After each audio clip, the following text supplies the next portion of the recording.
Hello and welcome to the Money Nine और मैं हूं आपके साथ सिमरनजीत सिंह। तो कुणाल शाह ये नाम आप कल से काफ़ी ज़्यादा सुन रहे होंगे, काफ़ी ज़्यादा लाइमलाइट में नाम है।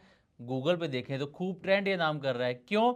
क्योंकि फेसबुक की जो पेरेंट कंपनी है मेटा, मेटा ने क्रेड को यहाँ पर क्रेड के अंदर 20% करीब स्टेक खरीदा है। 900 मिलियन डॉलर का भारी भरकम निवेश क्रेड के अंदर किया है। यानी कि भारतीय करेंसी में अगर इसको देखें तो ये 8,550 करोड़ रुपए के आसपास का निवेश बैठता है। और जो कुणाल शाह हैं वो क्रेड की कमान संभालते हैं। लेकिन अब मेटा ने क्रेड में तो निवेश किया ही है, साथ ही कुणाल शाह को व्हाट्सएप का ग्लोबल सीईओ भी नियुक्त कर दिया गया है। तो आज इस वीडियो में हम इसी के बारे में बातचीत करने वाले हैं और आपको बताने वाले हैं कि आखिर कुणाल शाह कौन है, कैसे इनकी जर्नी स्टार्ट हुई और व्हाट्सएप सीईओ के तौर पर उन्हें कितनी सैलरी मिलने वाली है, उनकी नेटवर्थ कितनी है, इसके बारे में हम आज वीडियो में डिटेल में बातचीत करने वाले हैं। पहले इस डील की एक बार आपको थोड़ी बेसिक सी जानकारी यहाँ पर देते हैं। जैसा कि आपको बताया कि मेटा का क्रेड में जो निवेश है वो 900 मिलियन डॉलर का है, यानी कि 8,550 करोड़ रुपए के आसपास का भारी भरकम निवेश है। और क्रेड की जो नई वैल्यूएशन है वो 43,000 करोड़ रुपए के आसपास यहाँ पर सामने आई है। और मेटा ने 20% स्टेक इसके अंदर खरीद लिया है। और क्रेड के सीईओ कुणाल शाह थे, लेकिन अब भी अपना पद छोड़ेंगे, व्हाट्सएप के ग्लोबल सीईओ का पद संभालेंगे और क्रेड के सीईओ होंगे मितेन संपत। इसके अंतरिम सीईओ फिलहाल यहाँ पर बनाए गए हैं। और कुणाल शाह, जैसा कि आपको बताया, ये व्हाट्सएप को अब लीड करते हुए आपको यहाँ पर नजर आएंगे। तो पहले आपको बताते हैं कि कुणाल शाह के करियर की शुरुआत इन्होंने किस तरीके से की थी, फिर उसके बाद हम आपको बताएंगे कि इनका सैलरी स्ट्रक्चर कैसा होने वाला है, कितनी सैलरी मिलने वाली है पर मंथ, और एनुअल कितना सैलरी इनकी होने वाली है, नेटवर्थ इनकी कितनी है। तो पहले कुणाल शाह कौन है ये जान लीजिए। तो कुणाल शाह ने साल 2000 में अपना जो है एंटरप्रेन्योरशिप का सफ़र यहाँ पर शुरू किया था और 2010 में इन्होंने फ्री चार्ज लॉन्च किया था, फ्री चार्ज की शुरुआत की थी। और 10 साल तक ही उन्होंने कई वेंचर्स बनाए और उन्हें लीड किया। ये डिजिटल पेमेंट प्लेटफॉर्म भारत के सबसे बड़े स्टार्टअप में से एक बन गया था। और 2015 में आपको याद होगा कि स्नैपडील ने इस फ्री चार्ज को लगभग $450 मिलियन के अंदर खरीद लिया था। और शाह जो है वो 2016 तक कंपनी के साथ फाउंडर, सीईओ और बाद में चेयरमैन के तौर पर भी जुड़े रहे थे। फिर इसके बाद भी उन्होंने कई स्टार्टअप्स के अंदर निवेश किया, 200 से ज़्यादा स्टार्टअप्स के अंदर उनका निवेश भी है कुणाल शाह का। और वो क्रेड की कमान जो है अब तक संभालते हुए नज़र आ रहे थे। 2018 से शायद वो इसकी कमान संभाल रहे थे।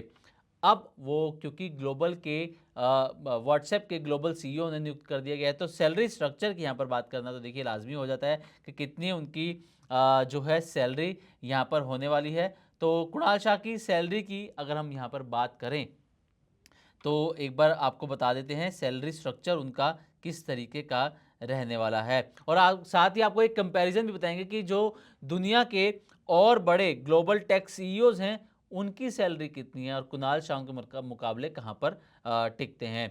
तो पहले जो हम आपको कुणाल शाह की जो सैलरी स्ट्रक्चर बता रहे हैं ये आपको बता दें कि संभावित सैलरी स्ट्रक्चर है। ये जो है व्हाट्सएप की जो एक्स सीईओ हैं या फिर मेटा एग्जीक्यूटिव कंपनसेशन पैटर्न है उसके बेस पर ये अनुमान लगाया गया है, क्योंकि ऑफिशियली मेटा ने या कुणाल शाह ने यहाँ पर सैलरी का जो है वो ऐलान किसी की तरफ से नहीं किया गया है। तो ये एक अनुमान यहाँ पर लगाया गया है एक्स सीईओ जो व्हाट्सएप में रहे हैं उनके और मेटा एग्जीक्यूटिव कंपनसेशन पैटर्न के बेस पर। तो यहाँ पर अगर हम जो ये अनुमान, ये जो संभावित सैलरी हम देख रहे हैं, अगर बेस सैलरी की बात करें यहाँ पर भारतीय करेंसी में देखें तो ये जो है 4,80,00,000 से लेकर 7 करोड़ इसके बीच में हो सकती है एनुअली। हम यहाँ पर बात कर रहे हैं बेसिक सैलरी की, बेस सैलरी की बात कर रहे हैं। और एनुअल बोनस की यहाँ पर अगर हम बात करें तो एनुअल बोनस जो है उनका वो परफॉर्मेंस पर बेस करता है, निर्भर करता है, परफॉर्मेंस पर डिपेंड करता है और ये कई मिलियन डॉलर्स में भी हो सकता है। इसी के साथ इक्विटी की अगर बात करते हैं, RSUs की अगर हम यहाँ पर बात करते हैं तो ये मेटा के शेयर्स इन्हें मिलते हैं। बेसिकली इसके अंदर होता क्या है कि आपको जो सैलरी होती है वो ज़्यादातर आपको शेयर्स के रूप में यहाँ पर आपको मिलती है। तो इसके मुताबिक अगर देखें तो मेटा के शेयर्स इनको मिलते हैं जिनकी वैल्यू जो है वो देखें तो लगभग 40 करोड़ रुपए से लेकर 130 करोड़ रुपए तक की हो सकती है, और ये सालाना आधार पर हम आपको यहाँ पर बता रहे हैं। और टोटल एनुअल कंपनसेशन जो बनता है salary plus bonus plus RSUs मिलाकर अगर हम देखें तो ये करीब करीब 47 करोड़ रुपए पर एनम से लेकर 143 करोड़ रुपए पर एनम के बीच बनता है। कई कई जगह पर ये आंकड़ा जो है वो 200 करोड़ तक भी जा रहा है, यानी कि जो सालाना है वो कुणाल शाह 150 करोड़ से लेकर 200 करोड़ के बीच में कमा सकते हैं, ऐसा कई जगह अंदाजा लगाया जा रहा है। लेकिन जो टेक होम सैलरी है वो केवल 4 से 7 करोड़ रुपए के आसपास हो सकती है। असली कमाई मेटा शेयर से आती है, RSUs जिसको हम कहते हैं। इसलिए जो टोटल पैकेज है वो 100 करोड़ 150 करोड़ 200 करोड़ तक का आपको दिख सकता है, जबकि जो कैश सैलरी है वो यहाँ पर काफ़ी कम रहती है। अब इनकी अगर नेटवर्थ की बात करें, एक बार नेटवर्थ की बात करते हैं, फिर एक बार कंपैरिजन आपके सामने रखेंगे कि कितने जो ग्लोबल टेक CEOs हैं वो कितनी सैलरी ले रहे हैं। तो एक बार अगर हम यहाँ पर इनकी नेटवर्थ की बात करें तो नेटवर्थ भी देखिए, नेटवर्थ कुणाल शाह की जो है उसका भी कोई ऑफिशियल डेटा नहीं है, लेकिन अलग अलग मीडिया साइट्स, अलग अलग मीडिया हाउसेज में अलग अलग नेटवर्थ का यहाँ पर जिक्र किया जा रहा है। कुछ जगह पर कहा जा रहा है कि कुणाल शाह की जो नेटवर्थ है वो 660 करोड़ रुपए के आसपास है। कुछ जो है वो इसे 4000 करोड़ भी बता रहे हैं, कुछ 15000 करोड़ के आसपास भी बता रहे हैं। लेकिन क्योंकि ऑफिशियल डेटा मौजूद नहीं है, इसलिए ये एक संभावना है कि 660 करोड़ भी हो सकती है, 4000 करोड़ भी हो सकती है, और 15000 करोड़ के आसपास भी इनकी नेटवर्थ हो सकती है। क्योंकि अब ये जो 4000 करोड़ या 5000 करोड़ नेटवर्थ का जो उनका अंदाज़ा लगा रहे हैं वो इस बेस पे भी लगा रहे हैं कई जो साइट्स हैं कि क्रेड में उनकी पूरी अनुमानित इक्विटी वैल्यू वो जोड़ देते हैं उसके अंदर, उसके हिसाब से भी एंजल इन्वेस्टमेंट की पेपर वैल्यू भी जोड़ देते हैं, और प्राइवेट कंपनी वैल्यूएशन के आधार पर वेल्थ वो यहाँ पर निकलती है। लेकिन इनमें से किसी भी आंकड़े की आधिकारिक पुष्टि जो है वो फिलहाल नहीं हुई है। अब एक बार कंपैरिजन आपके सामने यहाँ पर रखते हैं कि और जो CEOs हैं वो कितना कमा रहे हैं। तो सत्य नडेला, आपने इनका नाम सुना होगा, सत्य नडेला का, जो कि माइक्रोसॉफ्ट को लीड करते हैं। उनकी अगर यहाँ पर बात करें सत्य नडेला की, तो ये सालाना इनका पैकेज जो है आपको जानकर शायद हैरानी होगी, 917 करोड़ रुपए के आसपास का इनका सालाना पैकेज है सत्य नडेला का, और यही सबसे ज़्यादा है। और एप्पल के अगर टिम कुक की बात करें हम, तो इनका जो सालाना पैकेज है एक वो 706 करोड़ रुपए के आसपास का है। जेनसेन हुआंग, ये एनवीडिया, आप जानते हैं कि एनवीडिया बहुत बड़ी कंपनी है, कई देशों की जो इकोनॉमी है, जो GDP है, उससे भी ज़्यादा वैल्यू इनकी कंपनी की है एनवीडिया की। तो ये जेनसेन हुआंग जो है एनवीडिया को लीड करते हैं, और इनका जो सालाना पैकेज है वो 474 करोड़ रुपए के आसपास है। इसी के साथ सुंदर पिचाई, आपने इनका नाम सुना होगा, सुंदर पिचाई की अगर हम बात करें, जो कि गूगल अल्फ़ाबेट को संभालते हैं, तो इनका सालाना पैकेज 104 करोड़ रुपए के आसपास का है।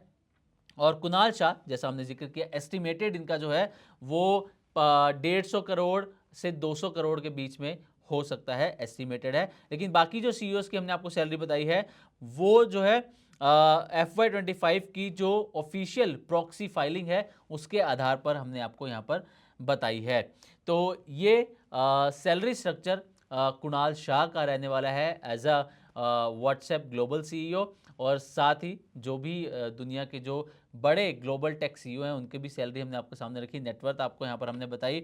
और एक जो हम यहाँ पर आपको एक बता रहे थे कि जो कुणाल शाह हैं उनकी संपत्ति जो है या उनका पैसा जो है किन किन सोर्सेज से आता है, तो फ्री चार्ज एग्जिट उन्होंने लिया था 2015-2016 के आसपास, उन्होंने फ्री चार्ज जो है लगभग 2800 करोड़ रुपए में बेची थी स्नैपडील को।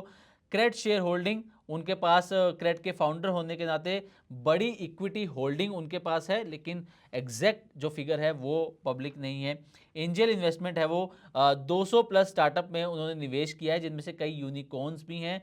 और साथ ही सैलरी की अगर बात करें तो क्रेड में कुछ वर्षों पहले कुणाल शाह ने खुद कहा था कि क्रेड में जो वो अपनी कमान संभाल रहे हैं उसके लिए वो लगभग 15,000 रुपये पर मंथ की सिर्फ सैलरी वो ले रहे हैं, ऐसा उन्होंने कहा था। तो ये थी कुणाल शाह की प्रोफाइल, हमने आपके सामने यहाँ पर रखने की कोशिश की है कि उनके करियर की शुरुआत किस तरीके से हुई। ग्लोबल के व्हाट्सएप के ग्लोबल CEO वो नियुक्त हुए हैं, तो उनकी सैलरी स्ट्रक्चर कैसे रहने वाला है, जो बाकी दुनिया के ग्लोबल टेक सीईओज हैं उनकी सैलरी कितनी है और इन्हें कहाँ कहाँ से कमाई आती है, ये भी आपको बताने की कोशिश करी। तो उम्मीद करते हैं कि हमारी तरफ से दी गई जानकारी आपको अच्छी लगी होगी। इसी तरह की और भी वीडियोज़ के लिए देखते रहें मनी9 और सब्सक्राइब करें हमारा यूट्यूब चैनल। साथ ही बिजनेस और पर्सनल फाइनेंस से जुड़ी ताज़ा तरीन खबरों को आप हमारी वेबसाइट money9live.com पर भी पढ़ सकते हैं।